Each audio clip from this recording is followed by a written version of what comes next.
Good morning to all my friends gathered at the Minnesota History Center in St. Paul.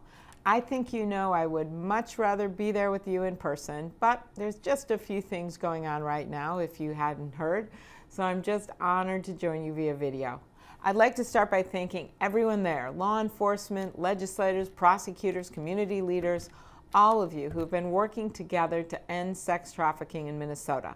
I also want to thank Lee and the Women's Foundation of Minnesota for your hard work in putting this event on, and of course Ambassador Lou Sidibaka from the U.S. State Department's Office to Monitor and Combat Trafficking in Persons for your leadership at the federal level. Lee and the Women's Foundation have been working tirelessly to end child sex trafficking with programs like Minnesota Girls Are Not for Sale. In June of last year, the foundation brought a delegation of Minnesota leaders to Washington to brief me on the issue and talk about the comprehensive model Minnesota has created to address sex trafficking. It's hard to get accurate statistics, as you know, because so much of it goes underreported, but we do know that more than 27 million people around the world are victims of some kind of trafficking each year, and that on any given night, dozens of underage girls in Minnesota may be sold for sex online. These are girls that haven't even gotten their driver's license. They're not even old enough to drive. They haven't even been able to go to their high school prom, and they're being sold for sex online. These numbers paint a horrendous picture, but I know you're not there for those numbers, and I know you know that it's simply not enough to say that they are unacceptable. We have to do more.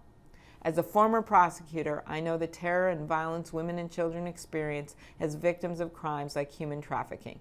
While I know you're doing all you can to provide solutions to the child trafficking problem at the state level, I know you've been frustrated because you can do what you can at the state level, but these perpetrators don't know state boundary lines and they don't even know international boundary lines. So we need to focus on solution at the federal level and the international level.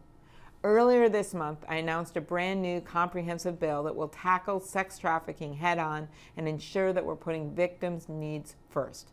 It builds on the bipartisan legislation I have already introduced to make it easier to prosecute those that are breaking the sex trafficking laws. As for the new legislation, it builds on our Minnesota laws and your good work. In Minnesota, we've already recognized that kids sold for sex are not criminals. They need our support, not to be locked up in jail.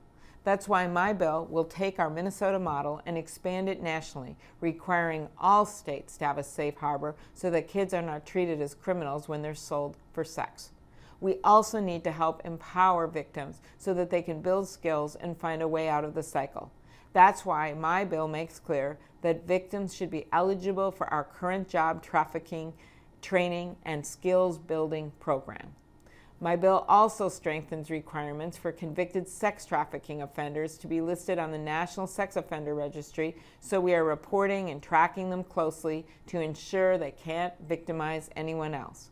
Clearly, we have a long way to go, but by updating our laws to be as sophisticated as those who break them, by raising awareness to help keep at-risk girls from being forced into sex trafficking, and by providing victims with services to start a new life, we are taking meaningful steps toward ending this terrible form of modern-day slavery. That's why organizations like the Women's Foundation of Minnesota are so important. Thank you for all that you're doing to make a difference. Keep up this important work. Have a great conference today, and always remember, you are truly changing lives. I look forward to working with you.